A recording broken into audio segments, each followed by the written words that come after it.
믿기 힘든 일이 벌어졌습니다. 그녀는 늘 와인잔만 들던 사람이었죠. 향이 몇 년도 빈티지인지, 산미가 어느 밭의 포도였는지, 그런 걸 구분하는 게 일이었어요. 그런데 지금 그녀 앞에 있는 건 항아리 하나와 흰 그릇 한 사발. 누군가는 그걸 탁하고 촌스럽다고 말했고, 그녀 역시 처음엔 웃었습니다. 하지만 이상하죠. 한 모금 마신 후부터 그 술이 자꾸 떠올랐다고 합니다. 그리고 결국 그녀는 이 나라까지 오게 되었습니다. 도대체 그 술에 뭐가 들어있었던 걸까요? 저는 늘 제 혀를 자랑스러워했습니다. 뉴욕 최고급 와인바의 수석 소믈리에로 와인 한 모금으로 산지와 빈티지를 맞춰내는 미각의 여왕 클레어 맥켄지였으니까요. 이탈리아 와인 페스티벌에서 상을 받던 날 청량한 샴페인 거품이 입안에서 터지는 감각은 지금도 생생합니다. 세계 최고의 술을 매일 마시는 제게 한국의 소주는 그저 호기심거리에 불과했죠. 오늘의 재미 한국의 소주라는 걸 시음해봤어요. 향도 없고 맛도 없고 물인가요? 술인가요? 해시태그 싼 술 해시태그 맛없는 술. 제 SNS에 올린 이 글 한 줄이 제 인생을 완전히 바꿀 거라곤 상상도 못했습니다. 핸드폰을 내려놓고 와인 시음 노트를 정리하는데 알림이 끊임없이 울렸어요. 처음엔 무시했지만 한국어 댓글이 수백 개 달리는 걸 보고 당황했습니다. 구글 번역기로 확인해보니 대부분이 분노와 실망을 담고 있었죠. 전통을 모욕하다니 무식한 서양인 우리 술 문화를 이해도 못하면서 가슴이 철렁 내려앉았습니다. 위스키와 와인만 고급이고 다른 술은 저급하다는 제 오만함이 뚜렷하게 드러난 순간이었어요. 분명 거품 가득한 와인잔 사진과 함께 올린 몇 글자에 불과했는데 수많은 사람들의 감정을 건드렸다는 사실이 충격적이었습니다. 그날 밤 제 상사인 다니엘이 문자를 보냈어요. 클레어, 내가 만든 파도가 꽤 크던데. 언론사에서 연락이 왔다는 이야기였죠. 작은 SNS 글이 문화적 논쟁으로 번졌고 저는 순식간에 서양의 오만한 미식가가 되어버렸습니다. 다음날 한국의 유명 양조장 오너로부터 이메일 한 통을 받았어요. 맥켄지 씨, 한국 전통주의 진정한 가치를 경험해 보시겠어요? 2주간의 여행을 제안합니다. 처음엔 웃어넘겼습니다. 하지만 와인바 오너가 PR 차원에서 이 제안을 받아들이라고 강력히 권했죠. 가서 사과하고 그들의 술을 배우는 모습을 보여줘. 우리에게도 좋은 홍보가 될 거야. 그렇게 저는 마지못해 인천공항에 도착했습니다. 공항 로비에 제 이름이 적힌 팻말을 든 남자가 보였어요. 조용하고 단정한 인상의 그 남자가 바로 김정우였습니다. 국제문화통역사라고 자신을 소개하는 정우의 목소리는 낮고 차분했어요. 맥켄지 씨 환영합니다. 앞으로 2주간 함께하게 되어 기쁩니다. 그의 영어는 완벽했지만 어딘가 진심이 느껴지지 않았습니다. 아마도 오만한 외국인이라는 선입견 때문이었겠죠. 저도 솔직히 그저 의무적인 여행이라고 생각했으니까요. 하지만 이 여행이 저를 완전히 다른 사람으로 바꿔놓을 줄은 그때는 정말 몰랐습니다. 첫날 일정은 서울의 전통주 바 투어였습니다. 정우가 안내한 곳은 현대적으로 꾸며진 공간이었지만 진열된 술병들은 낯설었어요. 투명한 유리병부터 독특한 모양의 도자기까지 와인처럼 다양했죠. 이건 막걸리입니다. 한국의 가장 오래된 술 중 하나예요. 정우가 하얀 액체가 담긴 잔을 내밀었을 때 저는 살짝 망설였습니다. 탁한 색깔과 톡 쏘는 향기가 낯설었거든요. 제 표정을 읽은 정우가 미소를 지었습니다. 편견 없이 한 모금만 마셔보세요. 깊게 숨을 들이쉬고 한 모금 마셨습니다. 그 순간 제 미각이 혼란스러워졌어요. 약간의 단맛, 톡 쏘는 탄산감, 그리고 입안 가득 퍼지는 복합적인 향미. 와인과는 완전히 다른 경험이었죠. 이게 정말 쌀로만 만든 건가요? 정우는 고개를 끄덕였습니다. 자연 발효로 만든 술이에요. 효모가 만들어내는 맛과 향이죠. 그날 저녁 다양한 종류의 전통주를 맛보며 저는 점점 더 혼란스러워졌습니다. 소주, 막걸리, 청주, 과실주. 각각의 특성과 역사가 있었죠. 제가 알던 주류 세계관이 무너지는 느낌이었어요. 한국의 전통주는 5,000년 역사를 가지고 있어요. 쌀뿐만 아니라 다양한 재료와 발효 방식이 존재합니다. 정우의 설명을 들으며 저는 제 무지함을 조금씩 깨닫기 시작했습니다. 와인에 대해 알고 있는 지식이 얼마나 편협했는지, 다른 문화의 술을 얼마나 쉽게 폄하했는지 말이죠. 그날 밤 호텔로 돌아와 침대에 누웠을 때 낯선 감정이 찾아왔습니다. 부끄러움? 호기심? 아니면 새로운 세계를 발견한 설렘?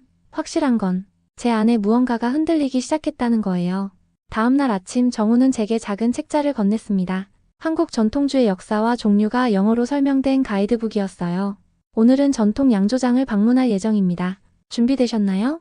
저는 미소로 대답했습니다. 어제와는 다른 진심 어린 미소였죠. 생각해보면 그때부터 제 마음의 변화가 시작된 것 같아요. 단순한 호기심을 넘어 정우가 보여주려는 세계를 정말로 이해하고 싶다는 욕구가 생겼으니까요. 버스를 타고 서울을 벗어나는 동안 저는 창밖 풍경과 함께 제 내면의 변화를 느꼈습니다. 낯설고 이국적인 거리들, 그리고 그 속에서 발견하는 새로운 나 자신. 이 여행이 단순한 PR 이벤트가 아닌 무언가 더 깊은 경험이 될 거라는 예감이 들었습니다. 셋째 날, 저는 혼자 서울 구경을 하기로 했습니다. 정우는 개인적인 일로 오후까지 시간이 필요하다고 했거든요. 지하철 앱을 다운받으세요. 호텔로 돌아오는 방법도 저장해 두시고요. 친절하게 알려준 정우의 조언을 반쯤은 귓등으로 흘렸습니다. 뉴욕에서도 혼자 잘 다니는데 서울이라고 뭐가 다르겠어요? 그런데 현실은 달랐어요. 복잡한 한글 영명과 노선도에 금세 혼란스러워졌죠. 명동에서 쇼핑을 즐기다가 문득 시간을 보니 저녁 7시. 호텔로 돌아가야 할 시간이었습니다. 하지만 방향 감각을 완전히 잃었고 핸드폰 배터리는 10%밖에 남지 않았어요. 당황한 저는 지하철역으로 들어가 노선도를 살펴보았습니다. 호텔 이름은 기억했지만 가까운 역이 무엇인지 기억나지 않았죠. 결국 잘못된 방향의 전철을 타고 말았습니다. 핸드폰 배터리는 점점 줄어들었고 주변 사람들에게 물어보려 해도 영어로 소통이 쉽지 않았어요. 여기가 어디지? 어떻게 돌아가지? 점점 불안감이 커졌습니다. 뉴욕의 자신감 넘치던 소믈리에는 온데간데 없고 낯선 나라에서 길을 잃은 불안한 여행자만 남았죠. 마침내 핸드폰 배터리가 완전히 방전되었을 때 눈물이 차올랐습니다. 그때였어요. 맥켄지 씨? 익숙한 목소리에 고개를 들어보니 정우가 서 있었습니다. 믿기지 않는 우연이었죠. 정우? 어떻게 여기에? 막 집에 가는 길이었어요. 괜찮으세요? 많이 불안해 보이는데요. 저는 그 순간 참았던 감정이 폭발했습니다. 영어와 한국어가 뒤섞인 제 혼란스러운 설명을 정우는 조용히 들어주었어요. 그리고는 아무 말 없이 제 손을 잡았습니다. 그 따뜻한 손길이 제게 얼마나 큰 위로가 되었는지 모릅니다. 함께 돌아가요. 걱정 마세요. 정우는 제게 물병을 건네고 택시를 불러 호텔까지 데려다 주었습니다. 차 안에서 우리는 많은 대화를 나누지 않았지만 제 마음속에선 무언가가 움직이고 있었어요. 낯선 도시에서 누군가의 따뜻한 배려를 받는다는 것, 그것은 와인 시음보다 더 깊은 감동이었습니다. 호텔 로비에 도착했을 때 저는 정우에게 진심으로 물었습니다. 왜 그렇게 친절하게 대해주나요? 제가 당신 문화를 모욕했는데도요. 정우는 잠시 생각하더니 대답했습니다. 저희 문화에는 정이라는 게 있어요. 단순한 친절함이 아니라 사람과 사람 사이의 깊은 유대감이죠. 맥켄지 씨가 우리 술을 이해하지 못했다고 판단하기보다 이해할 수 있도록 돕는 게 더 중요하다고 생각해요. 그날 밤 저는 오랜만에 일기를 썼습니다. 오늘 나는 길을 잃었다. 그리고 어쩌면 무언가를 찾았는지도 모른다. 다음 날 우리는 경기도 외곽의 전통 양조장으로 향했습니다. 고속도로를 달리는 동안 저는 창밖을 바라보며 생각에 잠겼어요. 정우는 조용히 운전에 집중하고 있었죠. 저건 뭐죠? 도로 위에 설치된 기계를 가리키며 물었습니다. 하이패스예요. 통행료를 자동으로 지불하는 시스템이죠. 놀라웠습니다. 차가 멈추지 않고도 통행료가 지불되는 시스템이라니. 더 놀라운 건 질서정연하게 움직이는 차들이었어요. 뉴욕의 혼잡한 도로와는 완전히 달랐죠. 한국 사람들은 질서와 효율성을 중요하게 생각해요. 서로 신뢰하고 배려하는 문화가 있어요. 정우의 말에 저는 고개를 끄덕였습니다. 이 시간쯤 달렸을 때 우리는 휴게소에 들렀어요. 깔끔하게 정리된 음식점들과 쉼터가 인상적이었습니다. 정우가 전통차를 건네며 말했죠. 잠시 쉬었다가요. 차를 마시며 주변을 둘러보니 사람들이 자신의 쓰레기를 정리하고 테이블을 깨끗이 닦는 모습이 눈에 띄었습니다. 아무도 시키지 않았는데도 자연스럽게 이루어지는 배려였죠. 정우, 질문 하나 해도 될까요? 조심스럽게 물었습니다. 당신은 왜 저와 함께 이 여행을 하고 있나요? 단순한 통역 일 이상으로 보이는데요. 정우는 잠시 창밖을 바라보더니 대답했습니다. 저는 문화의 다리가 되고 싶어요. 서로 다른 세계를 연결하는 사람이요. 맥켄지 씨가 우리 술을 이해하게 된다면 그것이 제게도 의미 있는 일이니까요. 오후에 도착한 양조장은 현대적인 건물 속에 전통의 숨결이 살아있는 곳이었습니다.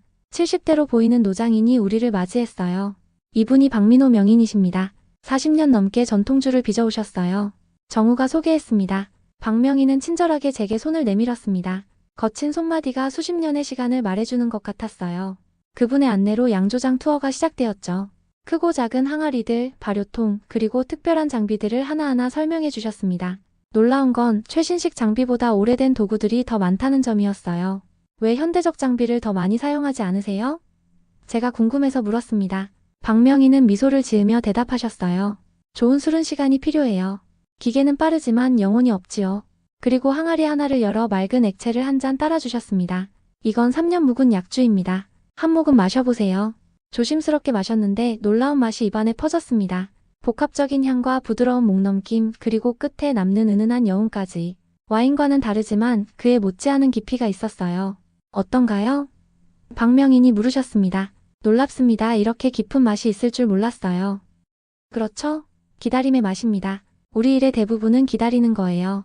술이 스스로 익어가는 시간을 존중하는 것이죠. 그날 오후 저는 박명인께 끊임없이 질문했습니다. 발효 과정, 온도 관리, 재료 선택까지. 와인과 비교하며 공통점과 차이점을 찾아냈죠. 명인은 인내심 있게 모든 질문에 답해주셨습니다. 해가 저물 무렵 그분이 제게 물으셨어요. 내일 직접 술을 담가볼 생각 있나요? 주저없이 대답했습니다. 물론이죠. 이른 아침 양조장에 도착했을 때 모든 준비가 되어 있었습니다. 쌀, 누룩, 물, 그리고 다양한 도구들이 정갈하게 놓여 있었어요. 박명희는 제게 깨끗한 작업복을 건네주셨습니다. 오늘은 막걸리를 담가볼 거예요. 가장 기본이지만 가장 중요한 술이죠. 저는 설렘과 긴장을 안고 작업대 앞에 섰습니다. 와인 시음이나 평가는 수없이 해봤지만 직접 술을 빚어본 적은 없었거든요. 와인은 항상 유명 양조장에서 완성된 상태로 제게 왔으니까요. 먼저 쌀을 씻어야 합니다. 이렇게요. 박명인이 쌀을 씻는 모습은 하나의 춤과도 같았습니다. 정확한 힘과 리듬으로 물을 부어 쌀을 휘젓고 맑은 물이 나올 때까지 반복하는 모습이 아름다웠어요. 제가 따라하려 했지만 쉽지 않았습니다. 명인은 인내심 있게 제 손을 잡고 올바른 방법을 알려주셨죠. 너무 세게 하면 쌀이 부서져요. 부드럽게 물과 대화하듯이. 물과 대화한다는 표현이 낯설었지만 점점 그 의미를 이해하게 되었습니다. 재료를 대하는 태도, 그것이 술의 품질을 결정하는 첫 단계였어요. 쌀을 찌고 식히고 누룩과 섞는 과정까지. 모든 단계에서 정확한 온도와 습도, 그리고 무엇보다 장인의 감이 중요했습니다.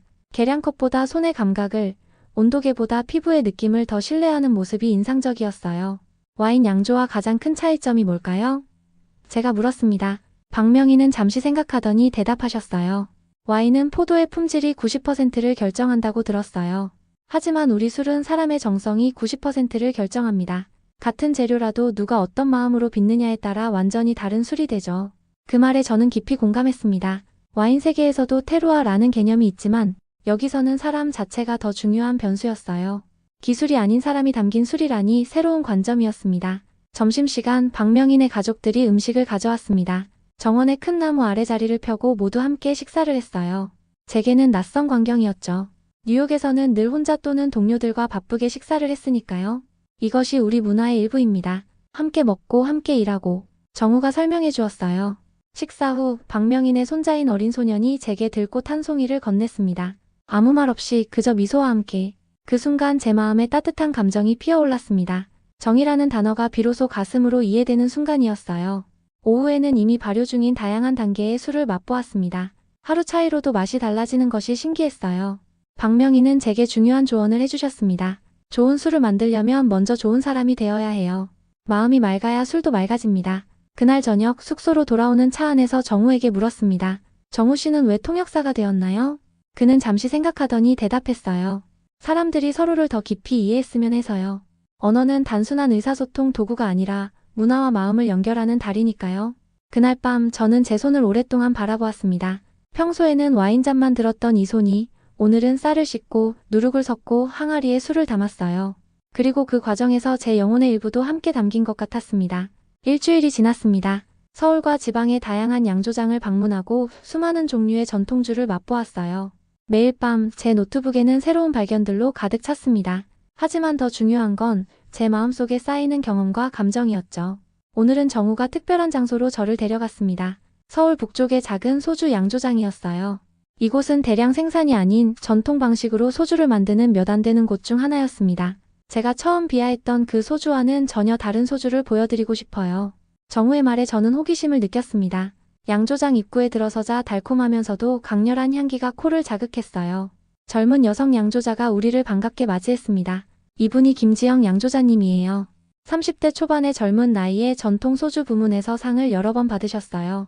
정우가 소개했습니다. 지영 씨는 활기차고 열정적이었어요. 그녀는 우리를 작은 시음실로 안내했습니다. 그곳에는 다양한 증류기와 유리병들이 진열되어 있었죠. 소주는 본래 증류주예요. 소는 불순물을 태운다는 의미의 소각에서 왔고 주는 술을 의미합니다. 불순물을 제거한 맑은 술이라는 뜻이죠. 지영 씨의 설명을 들으며 저는 제 첫 SNS 글이 얼마나 무지했는지 다시 한번 깨달았습니다. 그녀는 우리에게 3가지 다른 소주를 준비해 주었어요. 이건 일반 공장에서 만든 희석식 소주고 이건 증류식 소주. 그리고 이건 제가 직접 만든 전통 방식의 소주입니다. 차이를 느껴보세요. 첫 번째 잔을 들었을 때 그 익숙한 무색무취의 알코올 향이 느껴졌습니다. 제가 SNS에 올렸던 바로 그 소주였죠. 두 번째는 좀 더 향이 풍부했고 세 번째는 완전히 달랐습니다. 복합적인 향과 은은한 단맛 그리고 긴 여운까지. 이게 진짜 소주군요. 감탄했습니다. 지영 씨는 미소를 지으며 말했어요. 대량 생산되는 소주가 나쁘다는 건 아니에요. 그건 한국인들의 일상 속에 깊이 자리 잡은 술이니까요. 친구들과 회식할 때, 기쁠 때나 슬플 때나 함께하는 술이죠. 하지만 소주의 본래 모습, 그 깊이를 알아주셨으면 해요. 그날 오후 지영 씨는 소주 증류 과정을 직접 보여주었습니다. 발효된 술을 가마에 넣고 은은한 불로 데우자 증기가 올라와 차가운 관을 통과하며 방울방울 떨어지는 모습이 마법 같았어요. 첫 번째 나오는 술은 두rum이라고 해요. 메탄올 함량이 높아서 마시지 않아요. 그 다음 나오는 중심이 가장 좋은 소주가 되죠. 마지막에 나오는 볼금은 다시 증류에 사용합니다. 지영 씨의 손놀림은 정확하고 섬세했습니다. 마치 오랜 친구와 대화하듯 증류기를 다루는 모습이 인상적이었어요. 맥켄지 씨도 한번 해보실래요? 처음엔 망설였지만 지영 씨의 도움으로 증류 과정에 참여했습니다. 온도 조절의 미묘함, 방울의 속도를 읽는 감각, 그리고 향을 맡아 상태를 판단하는 기술까지. 모든 과정이 과학과 예술의 경계에 있었죠. 해가 저물 때쯤 지영 씨는 특별한 병을 꺼냈습니다. 이건 제가 5년 전에 만든 소주예요. 오크통에서 숙성시켰죠. 한 모금 마시자 입안에서 폭발하는 향미에 눈이 커졌습니다. 와인 못지않은 복합성과 깊이가 있었어요. 정말 놀랍네요. 이건 세계 어디에 내놓아도 뒤지지 않을 술이에요. 지영 씨의 눈에 자부심이 빛났습니다. 전통을 지키면서도 새로운 것을 시도하는 게 제 목표예요. 과거와 현재가 공존하는 술을 만들고 싶어요. 그날 밤 숙소로 돌아가는 길에 정우에게 물었습니다. SNS에 올렸던 글 아직도 후회돼요. 정우는 잠시 생각하더니 대답했어요. 실수를 통해 배우는 것보다 값진 경험은 없어요. 맥켄지 씨가 이렇게 진심으로 우리 술을 이해하려 노력하는 모습이 중요한 거죠. 룸서비스로 저녁을 먹으며 저는 제 노트북을 열었습니다. SNS에 새 글을 올릴 시간이었어요. 지난 일주일 저는 한국 전통주의 세계에 빠져 있었습니다. 제가 얼마나 무지했는지 깨달았어요. 소주는 물 같은 술이 아니라 수백 년의 역사와 장인의 혼이 담긴 예술작품이었습니다. 글을 올리고 창밖을 바라보니 서울의 밤하늘이 유난히 아름다웠습니다. 그리고 문득 깨달았어요. 이 여행이 단순한 PR 이벤트를 넘어 제 인생의 전환점이 되고 있다는 것을. 열흘째 되는 날 우리는 박명인의 양조장으로 돌아갔습니다. 제가 일주일 전에 담근 막걸리를 확인할 시간이었어요. 설렘과 긴장감이 교차했습니다. 마치 제 아이를 처음 만나는 것 같은 기분이었죠. 어서 오세요. 박명인이 반갑게 맞이해 주셨습니다. 잘 익었을 것 같네요. 항아리를 열자 새콤달콤한 향기가 퍼졌습니다. 박명인이 긴 국자로 술을 떠서 유리잔에 따르셨어요. 약간 탁하지만 아름다운 유백색의 액체였습니다. 자, 한번 마셔보세요. 당신의 첫 술입니다. 조심스럽게 한 모금 마셨습니다. 살짝 톡 쏘는 탄산감, 부드러운 단맛, 그리고 은은한 쌀의 향기. 제가 이전에 마셨던 어떤 막걸리와도 달랐어요. 완벽하진 않았지만 그 안에 제 노력과 정성이 담겨 있다고 느껴졌습니다. 어떤가요? 박명인이 물으셨습니다. 제 인생에서 마신 가장 특별한 술이에요. 제가 직접 빚었다니 믿기지 않아요. 박명인은 제 잔을 들어 한 모금 마신 후 미소 지으셨습니다. 기술적으로는 부족한 점이 있지만 마음은 잘 담겼네요. 그 말이 제게는 최고의 칭찬으로 느껴졌습니다. 와인 평가에서 만점을 받는 것보다 더 가치 있는 칭찬이었죠. 오후에는 박명인의 지도 아래 두 번째 술을 담갔습니다. 이번에는 더 자신감 있게, 더 정성스럽게 작업할 수 있었어요. 손의 감각이 조금씩 익숙해지는 느낌이었습니다. 작업을 마치고 정원에 앉아 차를 마실 때 박명인이 물으셨습니다. 맥켄지 씨, 이제 한국 술에 대해 어떻게 생각하나요? 깊게 숨을 들이쉬고 대답했습니다. 이제 저는 말할 수 있어요. 한국의 술은 단순한 음료가 아니라 살아있는 문화라는 것을요. 와인과 마찬가지로 역사와 전통이 있고 사람의 정성이 담겨 있다는 것을요. 박명희는 고개를 끄덕이셨습니다. 맞아요. 우리 술은 혼자 마시는 술이 아니라 함께 나누는 술이에요. 술잔을 기울이는 동안 우정이 깊어지고 마음이 열리는 것이죠. 그날 저녁 박명인의 가족들과 함께 식사를 했습니다. 긴 나무 테이블에 둘러앉아 맛있는 음식과 함께 술을 나누었어요. 웃음소리가 정원에 울려 퍼지는 동안 저는 문득 뉴욕의 제 생활을 생각했습니다. 고급 레스토랑에서 와인을 평가하고 바쁜 일정 속에 끊임없이 달려온 제 모습. 그곳에서는 술이 주로 평가의 대상이었지 이렇게 따뜻한 교감의 매개체는 아니었습니다. 정우, 한국어로 불러보았습니다. 지난 며칠간 조금씩 한국어를 배우고 있었거든요. 정우가 놀란 표정으로 저를 바라보았습니다. 네, 고마워요. 서툰 발음이었지만 진심이 담긴 말이었습니다. 정우의 눈에 미소가 번졌습니다. 아니에요. 제가 더 감사해요. 식사 후 정원에서 반짝이는 별들을 바라보며 우리는 조용히 대화를 나눴습니다. 정우는 자신의 이야기를 들려주었어요. 어린 시절부터 언어에 관심이 많아 통역사가 되었다는 이야기, 다양한 문화를 연결하는 일의 보람과 어려움에 대한 이야기였죠. 맥켄지 씨는 뉴욕으로 돌아가면 어떤 계획이 있으세요? 그 질문에 저는 잠시 생각에 잠겼습니다. 이틀 후면 귀국 비행기를 타야 했어요. 뉴욕의 와인바로 돌아가 일상을 계속해야 했죠. 하지만 제 마음속에는 이미 다른 생각이 자라고 있었습니다. 사실 확실하지 않아요. 뭔가 달라져야 할 것 같은 느낌이 들어요. 별이 총총한 하늘 아래 우리는 오랫동안 이야기를 나누었습니다. 문화와 술 그리고 삶의 의미에 대해서요. 그리고 그날 밤 제 마음속에 하나의 결심이 서서히 형태를 갖추기 시작했습니다. 마지막 날 저는 일찍 일어나 호텔 창문을 열었습니다. 서울의 아침 공기가 상쾌하게 느껴졌어요. 오늘은 모든 일정이 끝나고 내일이면 뉴욕으로 돌아가는 비행기를 타야 했습니다. 정우와 마지막 미팅을 위해 로비에서 만났을 때 저는 조용히 말했어요. 정우, 중요한 이야기가 있어요. 그는 호기심 어린 표정으로 저를 바라보았습니다. 우리는 근처 카페로 자리를 옮겼어요. 조용한 창가 자리에 앉아 커피를 주문했죠. 뉴욕에 돌아가지 않기로 했어요. 정우의 눈이 커졌습니다. 무슨 뜻인가요? 깊게 숨을 들이쉬고 설명했습니다. 지난 2주간 제 인생에서 가장 의미 있는 시간을 보냈어요. 한국의 술을 통해 새로운 세계를 발견했고 더 중요한 건 제 자신에 대해 많은 것을 깨달았죠. 뉴욕으로 돌아가면 다시 그 바쁘고 피상적인 일상으로 돌아갈 거예요. 하지만 이제는 그것만으로는 충분하지 않아요. 그래서 어떻게 하실 계획인가요? 당분간 한국에 머물면서 전통주에 대해 더 배우고 싶어요. 언젠가는 제가 배운 것을 세계에 알리는 일을 하고 싶고요. 한국 술의 가치를 서양에 소개하는 다리가 되고 싶어요. 정우는 잠시 말없이 저를 바라보더니 천천히 미소를 지었습니다. 정말 기쁘네요. 도울 일이 있으면 언제든지 말씀하세요. 그날 오후 우리는 박명인과 지영 씨를 다시 만났습니다. 제 결정을 들은 그들의 반응은 감동적이었어요. 박명인은 제게 앞으로 자신의 양조장에서 배울 수 있는 기회를 제안하셨고 지영 씨는 소주 증류 기술을 가르쳐 주겠다고 했습니다. 맥켄지 씨가 서양인이면서도 우리 술의 가치를 이해하고 전하려는 모습이 감동적이에요. 지영 씨의 말에 뭉클해졌습니다. 그리고 한 달 후 저는 뉴욕의 모든 것을 정리하고 정식으로 한국에 정착했습니다. 서울 근교에 작은 집을 임대하고 박명인의 양조장에서 본격적인 전통주 수업을 시작했어요. 한국어 공부도 병행했습니다. 쉽지 않았지만 그 과정에서 정우가 큰 도움이 되어 주었어요. 우리는 점점 더 가까워졌고 단순한 통역사와 외국인의 관계를 넘어 깊은 유대감을 형성해 갔습니다. 1년이 지난 후 저는 정우와 함께 경기도 외곽에 작은 양조장을 열었습니다. 마음양조소라는 이름의 이 공간은 한국 전통주와 서양의 와인 문화가 만나는 곳이었어요. 개업식 날 많은 사람들이 찾아왔습니다. 박명인과 그의 가족들, 지영씨, 그리고 이 여정에서 만난 많은 분들이요. 와인바 동료들도 뉴욕에서 날아왔습니다. 그들은 제 변화에 놀라워했어요. 클레어, 넌 완전히 다른 사람이 됐어. 다니엘이 말했습니다. 미소를 지으며 대답했어요. 더 나은 사람이 되었길 바라요. 개업식에서 저는 직접 만든 술을 모두에게 선보였습니다. 한국의 쌀과 누룩으로 빗대 와인의 요소를 일부 가미한 독특한 술이었어요. 그리고 잔을 들어 짧은 연설을 했습니다. 이 술은 혀가 아니라 마음으로 마시는 술이에요. 2년 전 저는 소주를 물이라고 불렀습니다. 하지만 이제 알아요. 이 술 한 잔에는 수천 년의 역사와 문화 그리고 사람들의 정성이 담겨 있다는 것을요.